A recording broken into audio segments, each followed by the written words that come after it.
Mee TV news కి స్వాగతం. బులెటిన్ల ముందుగా హెడ్లైన్స్ చూద్దాం.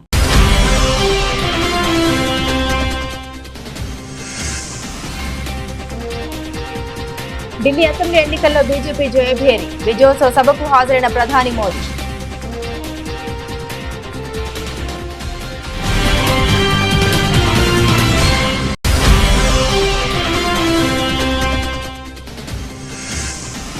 ఢిల్లీ సీఎం పదవికి అతిషి రాజీనామా. ఢిల్లీ లెఫ్టినెంట్ గవర్నర్ వీకే సక్సేనాకు రాజీనామా లేఖ అందజేసిన ఆప్ నేత.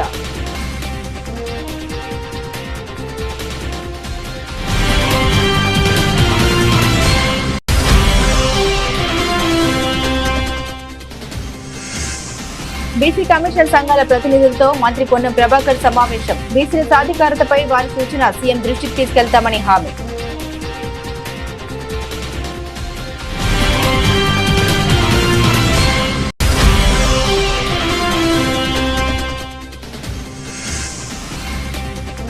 జిల్లాలో ఊపందుకున్న పట్టభద్రుల ఎమ్మెల్సీ ఎన్నికల ప్రచారం. తనకు అత్యధిక ఓట్లు వేసి గెలిపించాలని గ్రాడ్యుయేట్స్ ని కోరిన టీడీపీ అభ్యర్థి అలపాటి రాజా.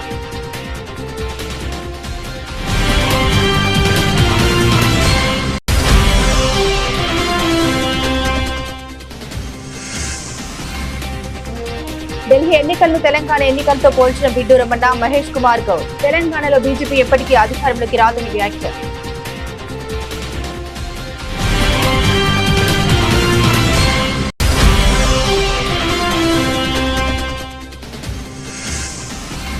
మా న్యాయమైన డిమాండ్లపై స్పందించి పరిష్కరించండి. ప్రభుత్వాన్ని కోరిన గ్రామ వార్డు సచివాలయ ఎంప్లాయీస్ సంక్షేమ సంఘం నాయకులు.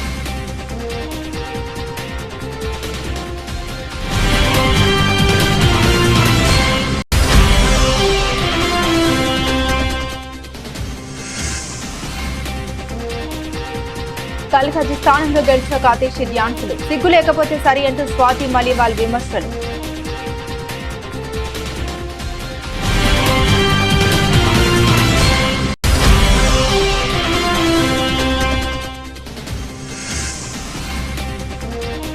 రెండో వన్డే టాస్ గెలిచి బ్యాటింగ్ ఎంచుకున్న ఇంగ్లాండ్. మోకాలు నొప్పి నుండి కోలుకొని నేటి మ్యాచ్లో ఆడుతున్న కోహ్లీ.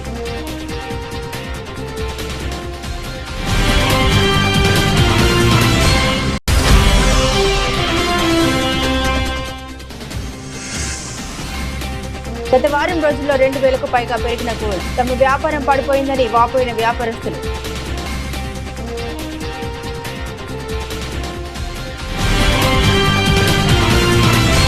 గతంలో ఎన్నడూ లేనంతగా హోరాహోరీగా సాగిన ఢిల్లీ అసెంబ్లీ ఎన్నికల్లో బీజేపీ విజయకేతనం ఎగురవేసింది. 27 ఏళ్ల తర్వాత ఢిల్లీలో బీజేపీ మళ్లీ పాగా వేసింది. ఈ నేపథ్యంలోనే ఢిల్లీలోని బీజేపీ కేంద్ర కార్యాలయంలో విజయోత్సవ సభ ఏర్పాటు చేశారు. ఈ కార్యక్రమానికి ప్రధాని నరేంద్ర మోదీ హాజరయ్యారు. ఈ కార్యక్రమంలో ఆయన మాట్లాడుతూ ఢిల్లీ ప్రజలు ఇకపై ఆధునిక నగరాన్ని చూడబోతున్నారని అన్నారు. ఎన్డీఏ పాలిత రాష్ట్రాల్లో నిజమైన అభివృద్ధి చూడొచ్చని పేర్కొన్నారు. పనితీరు ఆధారంగానే అనేక రాష్ట్రాల్లో మళ్లీ బీజేపీకి అధికారం ఇస్తున్నారని తెలిపారు. హర్యానాలో సుపరిపాలనకు నాంది పలికామని, మహారాష్ట్ర రైతులకు అన్ని విధాలుగా ఉన్నామని మోదీ తెలిపారు. బీహార్ లో నితీష్ కుమార్ కూడా ఎన్డీఏపై విశ్వాసం ఉంచారని, ఏపీలో చంద్రబాబు తన ట్రాక్ రికార్డు నిరూపించుకున్నారని వివరించారు. బీజేపీ పథకాలు పేదలు, మధ్యతరగతి ప్రజలకు మేలు చేసేలా ఉంటాయని స్పష్టం చేశారు. మోదీ గ్యారంటీ అంటే తప్పకుండా పూర్తయ్యే గ్యారంటీ అని ఉద్ఘాటించారు.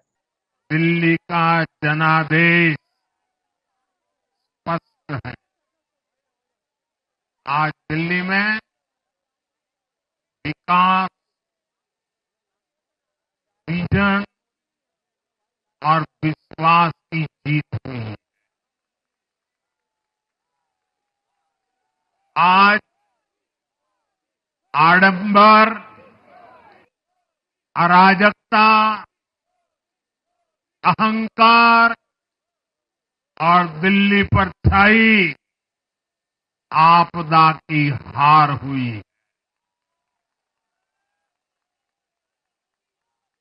इस नतीजे में भाजपा के कार्यकर्ताओं की दिन रात की मेहनत, उनका परिश्रम ये विजय को 4 चांद लगा देता।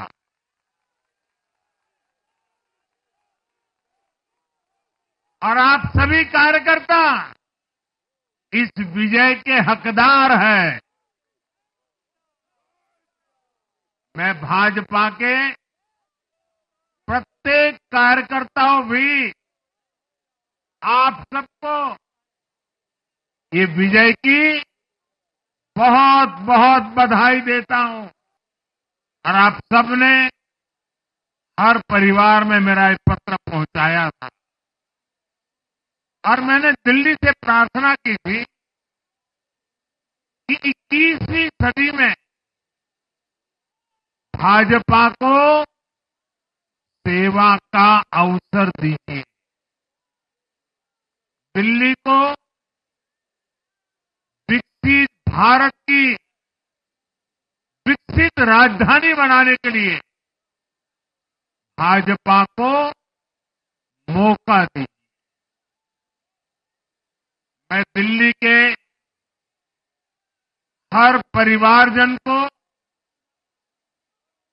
मोदी की गारंटी पर भरोसा करने के लिए दिल्ली वासियों को सर झुका करके नमन करता हूं।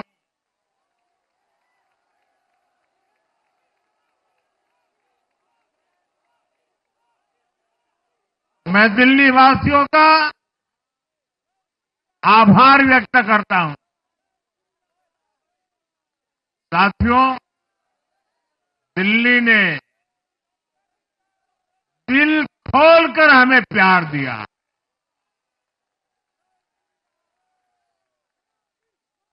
और मैं दिल्ली वासियों को फिर से एक बार विश्वास दिलाता हूं, आपके इस प्यार को सवा गुना करके विकास के रूप में हम लौटाएंगे।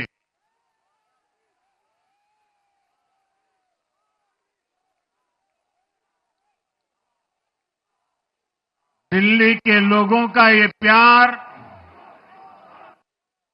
ये विश्वास हम सभी पर एक कर्ज है। इसे अब दिल्ली की डबल इंजन सरकार, दिल्ली का डबल तेजी से विकास करके चुकाएगी। ఢిల్లీ ముఖ్యమంత్రి పదవికి ఆమ్ ఆద్మీ పార్టీ సీనియర్ నేత ఆతిషి మార్లెనా రాజీనామా చేశారు. ఈ మేరకు ఆదివారం ఉదయం ఢిల్లీ లెఫ్టినెంట్ గవర్నర్ వీకే సక్సేనాకు తన రాజీనామా పత్రాన్ని అందించారు. అసెంబ్లీ ఎన్నికల్లో ఓటమి నేపథ్యంలో ఆతిషి సీఎం పదవికి రాజీనామా చేశారు. ఈ సందర్భంగా ఆతిషి మాట్లాడుతూ అసెంబ్లీ ఎన్నికల్లో ఓటమి తమ పార్టీకి పెద్ద ఎదురుదెబ్బ అని వ్యాఖ్యానించారు. పార్టీ ఓటమి పాలైనప్పటికీ బీజేపీ అక్రమాలు, అవినీతిపై తాము చేస్తున్న పోరాటం మాత్రం ఆపబోమని స్పష్టం చేశారు. పార్టీలో కీలక నేతలు ఓడిపోవడం విచారకరమని అన్నారు. తనపై నమ్మకంతో గెలిపించిన కల్కాజీ ఓటర్లకు ఆతిషి మరోసారి ధన్యవాదాలు తెలిపారు. కాగా ఢిల్లీ లిక్కర్ స్కామ్ కేసులో జైలు పాలైనప్పటికీ సీఎం పదవిని అంటిపెట్టుకుని ఉన్న కేజ్రీవాల్ బెయిల్ పై బయటకు వచ్చాక రాజీనామా చేశారు. పార్టీ సీనియర్ నేత ఆతిషిని ముఖ్యమంత్రి పదవిలో కూర్చోబెట్టారు. అనూహ్యంగా దక్కిన సీఎం పదవిలో బాధ్యతగా పనిచేస్తూనే ఎన్నికల తర్వాత మళ్లీ కేజ్రీవాల్ సీఎంగా ప్రమాణ స్వీకారం చేస్తారని ఆతిషి చెబుతూ వచ్చారు. అయితే తాజా ఎన్నికల్లో కేజ్రీవాల్ సహా పార్టీ కీలక నేతలు ఓటమి పాలవడంతో ఆతిషి తన పదవికి రాజీనామా చేశారు. కులగణన ద్వారా బీసీలకు సామాజిక న్యాయం అందించేందుకు రాష్ట్ర ప్రభుత్వం చిత్తశుద్దితో పనిచేస్తోందని బీసీ రవాణా శాఖల మంత్రి పొన్నం ప్రభాకర్ స్పష్టం చేశారు. బీసీ కమిషన్, బీసీ సంఘాల ప్రతినిధులు, బీసీ మేధావులతో ప్రభుత్వ సలహాదారు కె కేశవరావుతో కలిసి ఆయన సచివాలయంలో సమావేశమయ్యారు. ఈ సందర్భంగా మంత్రి పొన్నం మాట్లాడారు. ప్రభుత్వం అత్యంత పారదర్శకంగా నిర్వహించిన కులగణన సర్వేపై కొన్ని ప్రతిపక్ష పార్టీలు అభ్యంతరాలు లేవనెత్తి సర్వేను తప్పులు పడుతున్నందున వాస్తవ పరిస్థితి వివరించేందుకే ఈ సమావేశం అని తెలిపారు. అనంతరం బీసీ సంఘాల ప్రతినిధులు లేవనెత్తిన సందేహాన్ని నివృత్తి చేశారు. అలాగే గ్రేటర్ హైదరాబాద్ పరిధిలో సర్వే పూర్తిగా జరగలేదంటూ వచ్చిన ఫిర్యాదుల్ని ప్రభుత్వం పరిశీలిస్తోందని మంత్రి చెప్పారు. ముఖ్యమంత్రి నేతృత్వంలో కులగణను అత్యంత పారదర్శకంగా నిర్వహించిన రాష్ట్ర ప్రభుత్వంపై బీజేపీ, బీఆర్ఎస్ తప్పుడు విమర్శలు చేస్తున్నాయని పొన్నం పేర్కొన్నారు. కాగా బీసీలకు 42% రిజర్వేషన్ల అంశానికి చట్టబద్దత కల్పించాలని, తమిళనాడు తరహా రిజర్వేషన్లు అమలు చేయాలని బీసీ సంఘాల ప్రతినిధులు ఈ సందర్భంగా మంత్రిని కోరారు. అలాగే కులగణనలో జరిగిన పొరపాట్లను సరిచేసేందుకు మిగిలిన సర్వే పూర్తి చేసేందుకు చర్యలు తీసుకోవాలని సూచించారు. ఓటర్ జాబితా కంటే తక్కువ జనాభా లెక్కలపై పరిశీలించి రీసర్వే చేయాలని కోరారు. బీసీల జనాభా తగ్గించిన పక్షంలో రిజర్వేషన్లపై ప్రభావం ఉంటుందని, అస్పష్టతతో స్థానిక ఎన్నికలకు వెళ్తే బీసీల రిజర్వేషన్లకు విఘాతం కలిగే అవకాశం ఉందని అభిప్రాయపడ్డారు. ఇందుకు స్పందించిన మంత్రి పొన్నం బీసీ డిక్లరేషన్ అమలు, కులగణన అంశంలో బీసీ సంఘాల ప్రతినిధులు చేసిన సూచనలు, ప్రతిపాదనలు, లేవనెత్తిన అంశాన్ని ముఖ్యమంత్రి దృష్టికి తీసుకెళ్లి వాటిపై తగు చర్యలు తీసుకుంటామని హామీ ఇచ్చారు. ఢిల్లీ అసెంబ్లీ ఎన్నికల్లో కూటమి మిత్రపక్షం బీజేపీ ఘన విజయం సాధించిన నేపథ్యంలో ఏపీ సీఎం చంద్రబాబు మీడియా సమావేశం ఏర్పాటు చేశారు. ఢిల్లీ ప్రజలు బీజేపీకి చారిత్రాత్మక విజయాన్ని అందించారని వివరించారు. ప్రధాని మోదీ సమర్థ నాయకత్వానికి సుస్థిర పాలనకు పట్టం కట్టారని, ఇది దేశ ప్రజలందరి గెలుపు అని అభివర్ణించారు. మనందరం గర్వపడే రాజధాని ఉండాలని కోరుకుంటాం. ఈ రోజు విజ్ఞతతో ఢిల్లీ ఓటర్స్ అందరూ కలిసి 27 సంవత్సరాల తర్వాత బీజేపీని ఎన్నుకున్నారు. ఒక చారిత్రాత్మక విజయం ఇది. ఎందుకు నేను ఈ మాట చెప్తున్నానంటే, ఈ రోజు గెలుపు అనేది ఒక బీజేపీకో ఒక ఢిల్లీలో ఉండే ప్రజలకే కాదు, భారతదేశంలో ఉండే ప్రజలందరికీ ఆత్మ గౌరవానికి సంబంధించిన విషయం. ఈ రోజు ఎక్కడికి పోయినా ప్రపంచంలో మీది ఏ దేశం అంటే భారతదేశం చెప్తాం. మీ రాజధాని ఏదంటే ఢిల్లీ అని చెప్పుకుని గర్వంగా చెప్పుకుంటాం. మనం అందరం కూడా మనకు మంచి భవిష్యత్తు ఉండాలి, ఎక్కువ అవకాశాలు ఎక్కడ ఉంటాయనుకుంటే మన రాజధానికి పోవాలనుకుంటాం. అది రాష్ట్ర రాజధాని గాని దేశ రాజధాని గాని యాస్పిరేషన్స్ ని ఫుల్ఫిల్ చేసే ప్లేస్ గా ఉండాలి. అలాంటి రాజధాని ఇటీవల కాలంలో ఒక వెదర్ పొల్యూషన్, ఒక పొలిటికల్ పొల్యూషన్, ఈ రెండు పొల్యూషన్స్ కలిపి ఢిల్లీకి పోవడం మానేసి ఢిల్లీ నుంచి వేరే ప్రాంతాలకు వెళ్లిపోయే పరిస్థితికి వచ్చారు. ఒకప్పుడు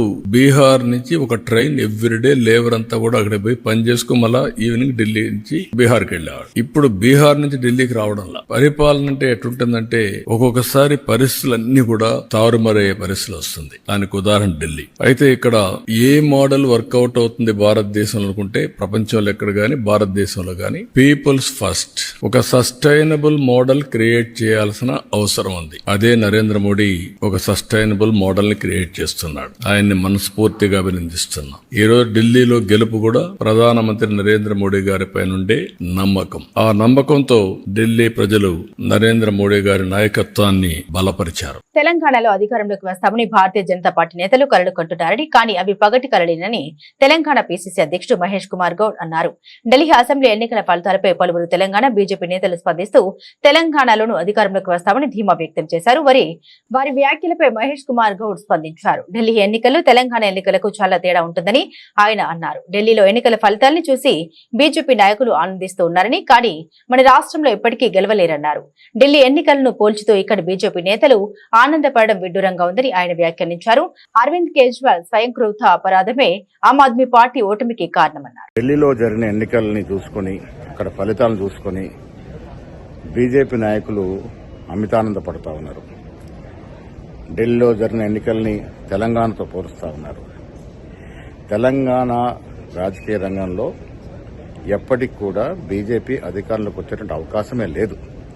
తెలంగాణ జనాభా ఉన్నటువంటి పరిస్థితి, జనాభాలో తెలంగాణలో ఉన్నటువంటి రాజకీయ పరిస్థితి దృష్ట్యా ఈ రాష్ట్రంలో ఎప్పటికి కూడా బీజేపీకి అలాంటి అవకాశం వచ్చే పరిస్థితే లేదు. తెలంగాణలో కాంగ్రెస్ పార్టీ ఇస్తున్నటువంటి 6 గ్యారంటీలు, రైతు బంధు, రుణమాఫీ, ఇందిరమ్మ ఇల్లు, రేషన్ కార్డులు ఇవన్నీ కూడా ప్రజల గుండెల్లో ఇవాళ నానుతున్నటువంటి సందర్భాలు. ఇంత చక్కటి అభివృద్ది కార్యక్రమాలు, సంక్షేమ కార్యక్రమాలు ఇస్తున్న కాంగ్రెస్ పార్టీని ప్రజలు మరొకసారి గెలిపిస్తారని చెప్పడంలో ఏమాత్రం అనుమానం లేదు. బీజేపీ నాయకులు కంటున్నట్టు పగటి కలలుగానే మిగిలిపోయే అవకాశం ఉంది. ఇక కేటీఆర్ పరిస్థితి, బీజేపీని అభినందించలేక లోపట ఆనందపడుతూ ఆయనకాయన ఊహాలోకంలో మాట్లాడుతూ ఉన్నాడు. కేటీఆర్ శకం ఈ రాష్ట్రంలో ముగిసింది. కాంగ్రెస్ పార్టీ ఇస్తున్నటువంటి సంక్షేమ అభివృద్ది ఫలాలు వచ్చే ఎన్నికల్లో కూడా మళ్లీ కాంగ్రెస్ పార్టీని అధికారంలోకి తీసుకొస్తాయి. ఇదే మాదిరిగా దేశవ్యాప్తంగా కూడా రాను రోజుల్లో కాంగ్రెస్ పార్టీ పుంజుకుంటుందని చెప్పడానికి ఏమాత్రం అతిశయోక్తి కాదు. రాష్ట్రంలో ఉన్నటువంటి పరిస్థితులు, ఢిల్లీలో ఉన్నటువంటి పరిస్థితులు వేరు. దక్షిణ భారతంలో కర్ణాటక గాని తెలంగాణని కాంగ్రెస్ పార్టీని ఆదరించినారు, భవిష్యత్తులో ఆదరిస్తారు. ఎమ్మెల్సీ ఎన్నికల ప్రచారంలో జిల్లాలో ఊపందుకుంది. ఇందులో భాగంగా పట్టభద్రుల ఎమ్మెల్సీ అభ్యర్థి అలపాటి రాజా ఇందిరాగాంధీ మున్సిపల్ స్టేడియంలో ఫన్ టైమ్ క్లబ్ వద్ద వాకర్స్ కలిసి ఎమ్మెల్సీ ఎన్నికల ప్రచారం నిర్వహించారు. పట్టభద్రుల ఎమ్మెల్సీ అభ్యర్థి అలపాటి రాజా వెంట ఎమ్మెల్యే గద్దె రామ్మోహన్ నాయుడు, గజ్జా క్రాంతి ఉన్నారు. ఎమ్మెల్సీ ఎన్నికల్లో గ్రాడ్యుయేట్స్ తనకు అత్యధిక ఓట్లు వేసి గెలిపించారని ఆయన కోరారు. గుంటూరు కృష్ణా ఉమ్మడి కూటమి అభ్యర్థిగా పోటీ చేస్తున్న సందర్భంలో నాకు ఓటు ఎందుకు వేయాలి అనే అంశాన్ని మేము ముందు ఉంచడానికి ప్రయత్నిస్తాను. మొన్న సాధారణ ఎన్నికల్లో ప్రజలు గొప్ప తీర్పు ద్వారా ఈ కూటమి ప్రభుత్వం ఏర్పడింది. మంచి ప్రభుత్వంగా గత 7 నెలల నుంచి కొనసాగుతుంది. ఈ నాయకత్వాన్ని మరొకసారి బలపరచాల్సిన అవసరం, ప్రగతికి ఓటేయాల్సినటువంటి అవసరం, మంచి ప్రభుత్వాన్ని కాపాడుకోవాల్సినటువంటి అవసరం.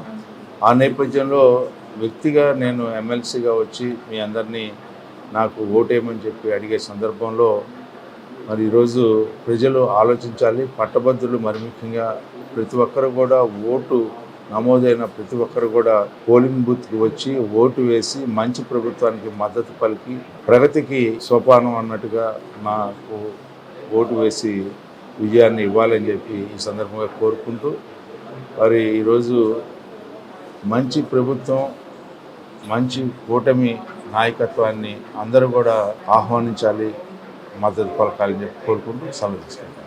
ఈరోజు ఇందిరాగాంధీ మున్సిపల్ స్టేడియంలో వాకర్స్ అసోసియేషన్ వారు ఏర్పాటు చేసిన ఈ కార్యక్రమం, ఇక్కడ ముఖ్య అతిథి ఆలపాటి రాజేంద్ర ప్రసాద్ గారికి మద్దతు తెలుపుతా ఈరోజు క్యాంపెయినింగ్ చాలా దురుసుగా సాగాలని చెప్పి ఇక్కడ సపోర్ట్ చేసిన వాళ్ళందరికీ కూడా చాలా చాలా ధన్యవాదాలు. మెయిన్గా ఇవాళ రాజేంద్ర ప్రసాద్ గారు ఒక మెయిన్ పాయింట్ చెప్పారు మనందరికీ కూడా. యువత అనేది పాలిటిక్స్ కి దూరంగా ఉండటం ఏ రాష్ట్రానికి ఏ దేశానికి మంచిది కాదు. ఎందుకంటే యువత అనేది కంట్రీకి బ్యాక్ బోన్, ఒక వెన్నుపూస లాంటిది. అలాంటిది యువత ప్రక్షాళన చేసి మంచి రాజకీయ నాయకుల్ని ఎన్నుకోవాలి, మంచి ప్రభుత్వాన్ని ఎన్నుకోవాలి. అందుకే ఒక అవగాహన అనేది తప్పనిసరిగా ఉండాలి. జనరల్ ఎలక్షన్స్ లోనే కాదు, ఎమ్మెల్సీ ఎలక్షన్స్, కార్పొరేషన్ ఎలక్షన్స్, ఈ ఎలక్షన్స్ అన్నిట్లో కూడా యువత అనేది జోరుగా పాల్గొని మంచి మంచి రాజకీయ నాయకుల్ని ఎన్నుకోవాలని, ముందుకు రావాలని అందరినీ ప్రార్థిస్తున్నాను. ఎందుకంటే ఇప్పుడు కూటమి ప్రభుత్వం వచ్చిన తర్వాత చాలా చాలా చాలా మంచి అభివృద్ధి అలాగే సంక్షేమం బ్యాలెన్స్ చేసుకుంటా మంచి పరిపాలనతో దూసుకుపోతా ఉంది. ఈ సమయంలో ఈ 7 నెలల పరిపాలన గురించి ఈ ఎమ్మెల్సీ ఎలక్షన్ అనేది ఒక స్లిప్ టెస్ట్. ఎందుకంటే కూటమి వైపు నుండి క్యాండిడేట్ ఆలపాటి రాజేంద్ర ప్రసాద్ గారికి మనందరం మద్దతు తెలిపి గ్యారంటీగా గెలుపు అనేది తథ్యం. కానీ మంచి మెజారిటీతో గెలిపిస్తే అది మన ప్రభుత్వానికి ఇప్పటివరకు 7 నెలల్లో దాదాపుగా 6 లక్షల కోట్ల ఇన్వెస్ట్మెంట్స్ తీసుకొచ్చారు. అలాగే 4 లక్షల ఆడ్ జాబ్స్ సృష్టించడం జరిగింది. అలాగే యువతకి దగ్గర ఈ 5 ఏళ్లలో 20 లక్షల జాబ్స్ వరకు సృష్టించడానికి చాలా జోరుగా ముందుకు సాగుతా ఉన్నారు. ఈ టైంలో మనందరికీ ఉమ్మడి కృష్ణా గుంటూరు జిల్లాలందరికీ కూడా ఇదొక పరీక్ష. జోరుగా ఓటేయటానికి అందరూ కూడా ముందుకు రావాలి. మెయిన్ ఎమ్మెల్సీ ఎలక్షన్ లో మనకి ఎప్పుడు కూడా ఓట్ పర్సంటేజ్ అనేది చాలా తక్కువగా ఉంటుంది. ఈసారి అలా జరగకూడదు. ఎందుకంటే ఎమ్మెల్సీ అనేది పెద్దవారి కౌన్సిల్, దానిలో కూడా మన కూటమి ప్రభుత్వం మార్క్ అనేది ఉండాల్సిందే. బిల్స్ అనేవి చక్కగా పాస్ అవ్వాలంటే, ఇంకేమన్నా మనం పనులు చేయించుకోవాలన్నా, డెవలప్మెంట్ అభివృద్ధి ముందుకు సాగాలన్నా కూడా మన కూటమి క్యాండిడేట్స్ కౌన్సిల్లో ఉండటం మనకు చాలా ముఖ్యం. అందరూ కూడా నిర్లక్ష్యం చేయొద్దు. ఓటింగ్ అనేది 27వ తారీఖున జరగబోతా ఉంది. ప్రయారిటీ బేసిస్లో ఉంటుంది ఈ ఓటింగ్. మన జనరల్ ఎలక్షన్స్ లాగా టిక్ పెట్టి వచ్చేయటం కాదు. అందరూ కూడా ప్రయారిటీ నెంబర్ 1 మీద ఆలపాటి రాజేంద్ర ప్రసాద్ గారికి ఓటేయాలని కోరుకుంటూ ఇట్లు మీ గద్దె క్రాంతి కుమార్. మాజీ సీఎం వైఎస్ జగన్ విద్యా వ్యవస్థను ఎంతగానో అభివృద్ధి చేశారని ఎమ్మెల్సీ పర్వతరెడ్డి చంద్రశేఖర్ రెడ్డి అన్నారు. విద్యకు అధిక ప్రాధాన్యం ఇచ్చి పిల్లలకు గొప్ప చదువులు అందించారని, కానీ నేడు చంద్రబాబు వచ్చాక మొత్తం విద్యా వ్యవస్థను భ్రష్టు పట్టించారని విమర్శించారు. స్కూళ్లను మూయించేందుకు కుట్ర పన్నుతున్నారని ఆరోపించారు. మీ అందరికీ తెలుసు, మాజీ ముఖ్యమంత్రి వర్యులు జగన్మోహన్ రెడ్డి గారు ఎడ్యుకేషన్ సిస్టమ్కి ఎంత ప్రయారిటీ ఇచ్చినారన్నది అందరికి కూడా తెలుసు. ఈరోజు కనుక గవర్నమెంట్ స్కూల్స్ని కానీ గవర్నమెంట్ కాలేజెస్ని కానీ మనం ఒక్కసారి కనుక వెళ్ళి చూస్తే అసలు మనం గవర్నమెంట్ స్కూల్స్ని ఈ విధంగా ఊహించుకోగలమా? అంటే మనం చిన్నప్పుడు ఇంకొక 15-20 సంవత్సరాల క్రితం గవర్నమెంట్ స్కూల్స్ ఎలా ఉన్నాయి, ఈరోజు గవర్నమెంట్ స్కూల్స్ ఎలా ఉన్నాయి, ఎంత మార్పు వచ్చింది, ఎంత అభివృద్ధి చెందుతూ ఉంది అన్నది స్పష్టంగా ప్రతి ఒక్కరికి కూడా అర్థమవుతుంది. అయితే జగన్మోహన్ రెడ్డి గారు అనేక సంస్కరణలను తీసుకొని వచ్చి విద్యా విప్లవాన్ని తీసుకొని వచ్చారు. ఒక ఆంధ్ర రాష్ట్రంలో, భారతదేశంలోనే కాదు ప్రపంచ దేశాలకి సంబంధించి కాంపిటేటర్స్గా మన గవర్నమెంట్ స్కూల్ స్టూడెంట్స్ ఎదిగేలాగా జగన్మోహన్ రెడ్డి గారు చేసినటువంటి ప్రయత్నం ఒక అద్భుతం. ఈ విషయంలో ఆంధ్ర రాష్ట్ర ప్రజలు ఎవరు కూడా కాదనలేరు. చంద్రబాబు నాయుడు గారు 100 సంవత్సరాలు సీఎంగా ఉన్నా కూడా ఆయన ఇంత గొప్పగా గవర్నమెంట్ ఎడ్యుకేషన్ సిస్టమ్ని మార్చే అవకాశం అయితే లేదు. అయితే ఈ 9 నెలల్లో, అంటే సుమారుగా 8 నెలల్లో మాత్రమే పూర్తయింది. చంద్రబాబు నాయుడు గారి ప్రభుత్వం ఈ విద్యా వ్యవస్థకు సంబంధించి ఒక డిజాస్టర్, అంటే ఏ విధంగా ఆ వ్యవస్థని నాశనం చేస్తా ఉన్నారు అన్న దానికి నేను మీకు కొన్ని ఉదాహరణలు కూడా తీసుకొని వస్తాను. ఆయన చేసింది ఒక విద్యా విప్లవం అయితే, ఈయన చేసింది టోటల్గా విద్యా వ్యవస్థని కొలాప్స్ అయ్యే పరిస్థితికి తీసుకొని వస్తా ఉన్నారు గవర్నమెంట్ ఎడ్యుకేషన్ సిస్టమ్ని. ప్రధానంగా మీరు కనుక ఎలక్షన్ ముందు కనుక చూసుకుంటే జీవో నెంబర్ 117 రద్దు అనే విషయాన్ని తెలుగుదేశం కూటమి పార్టీ పెద్ద ఎత్తున ప్రజల ముందుకు తీసుకుని వచ్చింది. 117 జీవో రద్దు చేస్తామని వారు మేనిఫెస్టోలో కూడా ప్రకటించారు. అంటే 117 జీవోని రద్దు చేస్తాము అని. అంటే అందరూ కూడా అనుకోని ఉంటారు, తెలియ చాలా మందికి 117 జీవో అంటే ఏంటి, 117 జీవో రద్దు చేసిన దానివల్ల ఈ రాష్ట్రం చాలా బాగుపడుతుందేమో, పేద ప్రజలు వాళ్ళ యొక్క పిల్లల్ని అత్యద్భుతంగా చదివించుకుంటారేమో, పెను మార్పులు వస్తాయని చెప్పి చాలా మంది ఆశపడ్డారు. అంటే ఈ 117 జీవో గురించి అవగాహన కూడా లేక నేను చెప్తున్నాను. 117 జీవో అంటే ఏంటి? మామూలుగా మన ఎడ్యుకేషన్ సిస్టంలో 3 రకాల స్కూల్స్ ఉన్నాయి. ఒకటి ప్రైమరీ స్కూల్స్, అంటే 1 నుంచి 5వ తరగతి దాకా ప్రైమరీ స్కూల్స్ ఉంటాయి. 2 యూపీ స్కూల్స్ 7వ తరగతి దాకా ఉంటాయి. హై స్కూల్స్ 10వ తరగతి దాకా ఉంటాయి. అయితే జగన్మోహన్ రెడ్డి గ్రామ వార్డు సచివాలయ ఉద్యోగుల సమస్యలపై కూటమి ప్రభుత్వం స్పందించి పరిష్కరించాలని రాష్ట్ర ప్రభుత్వానికి గ్రామ వార్డు సచివాలయ ఎంప్లాయీస్ వెల్ఫేర్ అసోసియేషన్ అధ్యక్షుడు ఎం మనోహర్ బాబు విజ్ఞప్తి చేశారు. ఇంతవరకు ప్రమోషన్ పాలసీ లేదని వెంటనే రూపొందించి అమలు చేయాలని ప్రభుత్వాన్ని కోరారు. తమ న్యాయమైన డిమాండ్లను పరిష్కరించకుంటే వచ్చే ఏప్రిల్లో ఉద్యమ కార్యాచరణ ప్రకటిస్తామని ప్రభుత్వాన్ని హెచ్చరించారు. గ్రామ వార్డు సచివాలయ ఎంప్లాయీస్ వెల్ఫేర్ అసోసియేషన్ ఆధ్వర్యంలో వెటర్నరీ కాలనీలోని AP agricultural officers association meeting హాల్లో శనివారం సమావేశం జరిగింది. ఈ సమావేశంలో అసోసియేషన్ రాష్ట్ర అధ్యక్షులు ఎం మనోహర్ బాబు, రాష్ట్ర ప్రధాన కార్యదర్శి కె అజయ్ బాబు, అసోసియేషన్ అధ్యక్షుడు కె బాబురావులు పాల్గొని మాట్లాడారు. తమకు జీతభత్యాలు మదర్ డిపార్ట్మెంట్ నుండి చెల్లించాల్సిందిగా ప్రభుత్వాన్ని కోరారు.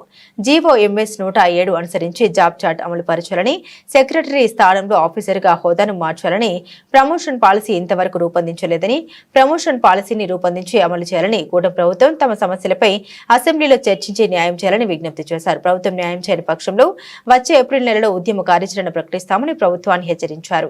ఈ సమావేశంలో యుఎన్జీఓ రాష్ట్ర అధ్యక్షుడు రాంబాబు, గ్రామ సచివాలయ సెక్రటరీలు పెద్ద సంఖ్యలో పాల్గొన్నారు. స్టీరింగ్ కమిటీ మీటింగు ఏర్పాటు చేసుకున్నాం. రాష్ట్రంలో ఉన్న 11,000 పైచిలుకు ఉద్యోగుల యొక్క ప్రధానమైనటువంటి సమస్యల మీద చర్చించి తీర్మానాలు ఆమోదింపజేసుకొని ఒక నిర్దిష్టమైన కార్యాచరణ ఈరోజు ప్రకటించడానికి ఈ మీటింగ్ ఏర్పాటు చేసుకోవడం జరిగింది.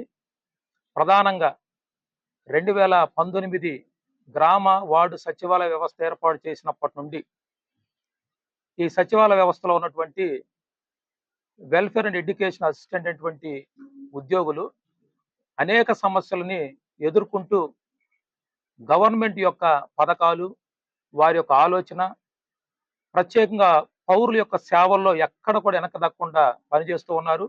అయితే ఉద్యోగ పరంగా వారికి వచ్చేటువంటి ప్రధానమైన సమస్యల మీద గత ప్రభుత్వం, ఈ ప్రభుత్వం ఇంకా అడ్రస్ చేయనందుకు, పరిష్కారానికి కనీసం చొరవ చూపినందుకు చాలా మనోవేదనకు గురి అవుతూ ఉన్నాము. ప్రత్యేకంగా జీతభత్యాల చెల్లింపు విషయంలో ప్రతి నెల మానసికంగా ఇబ్బంది పడుతూ ఉన్నాం. కారణం ఏంటంటే సోషల్ వెల్ఫేర్ డిపార్ట్మెంట్లో మా సర్వీస్ ఉంటుంది, ఉద్యోగాలు చెల్లించేదేం పంచాయతీరాజ్ డిపార్ట్మెంట్. అంటే 2 డిపార్ట్మెంట్ల మధ్య ఇరుక్కుపోయి ఇబ్బంది పడతా ఉన్నాం. కాబట్టి మా సర్వీసు రూల్ ఎక్కడ ఉంటుందో అక్కడే మా జీతభత్యాలు చెల్లించాలనేది మా ప్రధానమైనటువంటి సమస్య. ఇది డిమాండ్గా ఈరోజు మరి ఏర్పాటు చేసుకోవడం జరిగింది. రెండో అంశం ఏంటంటే మరి 107 జీవో ప్రకారం మాకు జాబ్ చార్ట్ ఇచ్చారు ఈ ఉద్యోగం మమ్మల్ని ఏర్పాటు చేసుకున్నప్పటి నుంచి. అయితే ఆ జీవోకి ఎగనెస్ట్ గా అందరికీ నమస్కారం అండి. నా పేరు బిరియం మనోహర్ బాబు, గ్రామ వార్డు సచివాలయం ఎంప్లాయీస్ వెల్ఫేర్ అసోసియేషన్ రాష్ట్ర అధ్యక్షులుగా పనిచేస్తున్నాను. ఈరోజు ఇక్కడ విజయవాడలోని అగ్రికల్చర్ భవన్లో రాష్ట్రంలో ఉన్న వెల్ఫేర్ మిత్రుల సమస్యలు, వాటి యొక్క ప్రణాళిక ఎలా సాధించుకోవాలి అనే దాని మీద రాష్ట్ర స్థాయి కార్యవర్గ సమావేశం ఈరోజు ఇక్కడ జరుగుతుంది. ప్రధానంగా వెల్ఫేర్లు, రాష్ట్రంలో ఉన్న వెల్ఫేర్లు ఎదుర్కొన్న ప్రధాన సమస్యలు, మేము జాబ్ జాయిన్ అయ్యి రేపు అక్టోబర్ 1వ తారీఖు 6 సంవత్సరాలు పూర్తి 7వ సంవత్సరం వస్తుంది. ఇంతవరకు మాకు ప్రమోషన్ ఛానల్ అనేది ప్రభుత్వం వాళ్ళు ఇంకా క్రియేట్ చేయలేదు. దాని మీద రెండోది మాకు జాబ్ చార్ట్, స్పష్టమైన జాబ్ చార్ట్ అనేది లేదు. ఎందుకంటే మాకు అన్ని రకాల డిపార్ట్మెంట్ల నుంచి మాకు వర్క్ కేటాయించడం వల్ల ఒక డిపార్ట్మెంట్ వాళ్ళు మా వర్క్ ముందు చేయండి, ఇంకో డిపార్ట్మెంట్ వాళ్ళు మా వర్క్ ముందు పూర్చేయండి అని చెప్తూ మా మీద తీవ్రమైన మానసిక ఒత్తిడికి గురి చేస్తున్నారు. కాబట్టి మేము స్పష్టమైన జాబ్ చార్ట్ కోసం మేము అడుగుతున్నాం. మూడోది జీతభత్యాలు. మా జీతభత్యాలు మా పేరెంట్ డిపార్ట్మెంట్ నుంచి ఇవ్వాల్సిందిగా మేము కోరుతున్నాం. ఎందుకంటే మాకు సంబంధించి సోషల్ వెల్ఫేర్ డిపార్ట్మెంటు మాకు ఎస్ఆర్ ఓపెన్ చేయడం కానీ, అన్నీ మా రిక్రూట్మెంట్ కానీ మాకు సంబంధించి అన్నీ కూడా సోషల్ వెల్ఫేర్ డిపార్ట్మెంటే చూసుకుంటున్నారు. ఓన్లీ ఒక జీతాలు మాత్రమే వేరే డిపార్ట్మెంట్ వాళ్ళు పెడుతున్నారు. అలా కాకుండా జీతభత్యాలు కూడా మా పేరెంట్ డిపార్ట్మెంట్ నుంచి మాకు ఇవ్వవలసిందిగా మేము కోరుతున్నామండి. ఈ 3 ప్రధాన సమస్యలు, ఈ ప్రధానంగా మేము సాధించుకోవాల్సిన సమస్యలు, వీటి మీద ఈరోజు సమావేశం ఇక్కడ ఏర్పాటు చేయడం జరిగింది. ఢిల్లీ అసెంబ్లీ ఎన్నికల్లో ఆమ్ ఆద్మీ పార్టీ హేమహేమిలు మట్టికరిచారు. కల్కాజీ స్థానం నుండి గెలిచిన ముఖ్యమంత్రి అతిషి మాత్రం సంబరాలు చేసుకున్నారు. కార్యకర్తలతో కలిసి డ్యాన్సులు చేశారు. అతిషి సెలబ్రేషన్స్ వీడియోలు వైరల్ అవుతున్నాయి. దీనిపై రాజ్యసభ సభ్యురాలు స్వాతి మలివాల్ స్పందించారు. ఓవైపు ఆమ్ ఆద్మీ పార్టీ ఎన్నికల్లో కుదేలైతే అదేమీ పట్టినట్టు అతిషి సిగ్గు లేకుండా డ్యాన్సులు చేస్తున్నారు అంటూ మలివాల్ మండిపడ్డారు. అధినేత అరవింద్ కేజ్రీవాల్ భవిష్యత్తు గురించి తలుచుకుని తీవ్ర ఆవేదనకు గురవుతుంటే అతిషికి చీమ కుట్టినట్టుగా కూడా లేదని విమర్శించారు. టీమిండియా ఇంగ్లాండ్ మధ్య 3 వన్డేల సిరీస్ లో భాగంగా నేడు 2వ వన్డే జరుగుతుంది. కటక్ లోని బారాభతి స్టేడియం ఈ మ్యాచ్ కు వేదిక. ఈ పోరులో టాస్ గెలిచిన ఇంగ్లాండ్ బ్యాటింగ్ ఎంచుకుంది. 4 ఓవర్లు ముగిసేసరికి ఇంగ్లాండ్ స్కోర్ వికెట్ నష్టపోకుండా 28 పరుగులు. ఓపెనర్లు బెన్ డకెట్ 22, ఫిల్ సాల్ట్ 6 పరుగులతో ఆడుతున్నారు. మోకాలి నొప్పితో తొలి వన్డేకు దూరమైన విరాట్ కోహ్లీ ఈ మ్యాచ్ లో ఆడుతుండడం టీమిండియాకు సానుకూల అంశం. కోహ్లీ జట్టులోకి రావడంతో యశస్వి జైస్వాల్ ను తప్పించారు. ఈ మ్యాచ్ ద్వారా మిస్టరీ స్పిన్నర్స్ వరుణ్ చక్రవర్తి అంతర్జాతీయ వన్డే క్రికెట్ లో అరంగేట్రం చేస్తున్నారు.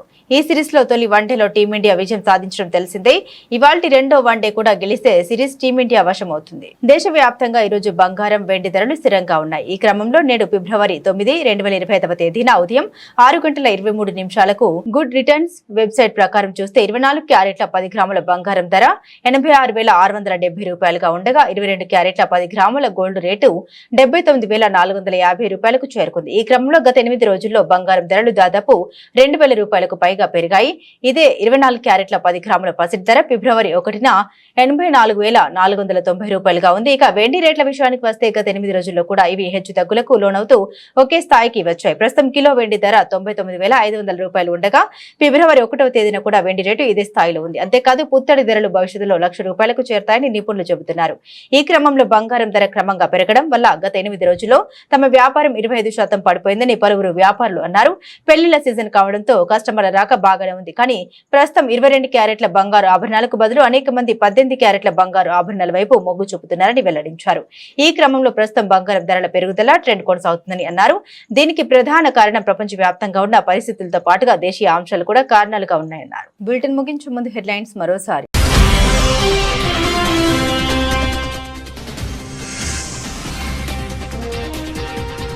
ఢిల్లీ అసెంబ్లీ ఎన్నికల్లో బీజేపీ జయభేరి. విజయోత్సవ సభకు హాజరైన ప్రధాని మోదీ.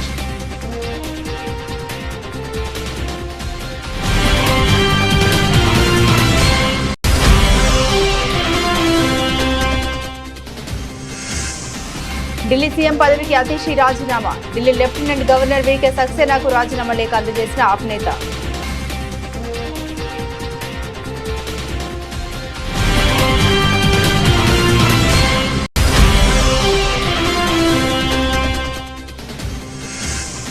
బీసీ కమిషన్ సంఘాల ప్రతినిధులతో మంత్రి పొన్నం ప్రభాకర్ సమావేశం. బీసీల సాధికారతపై వారి సూచన సీఎం దృష్టికి తీసుకెళ్తామని హామీ.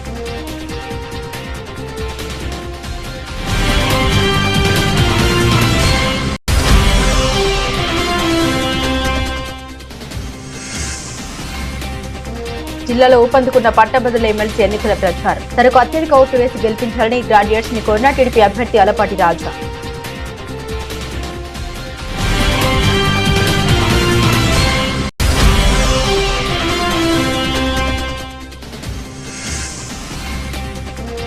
ఢిల్లీ ఎన్నికలను తెలంగాణ ఎన్నికలతో పోల్చిన బిడ్డు రమణ, మహేష్ కుమార్ గౌడ్. తెలంగాణలో బీజేపీ ఎప్పటికీ అధికారంలోకి రాదని వ్యాఖ్య.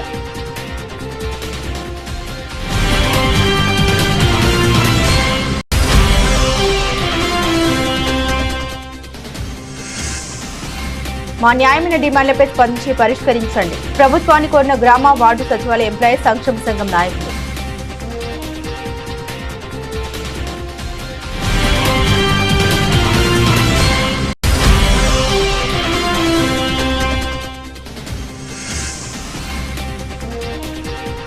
కల్కాజీ స్థానంలో గెలిచిన అతిషి డ్యాన్సులు. సిగ్గు లేకపోతే సరి అంటూ స్వాతి మలివాల్ విమర్శలు.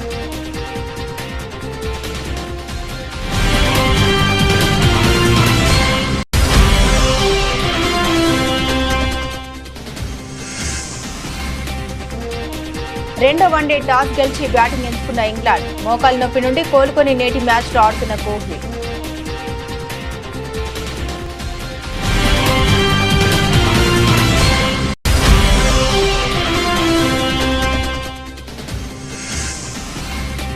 గత వారం రోజుల్లో 2,000కు పైగా పెరిగిన గోల్డ్. తమ వ్యాపారం పడిపోయిందని వాపోయిన వ్యాపారస్తులు.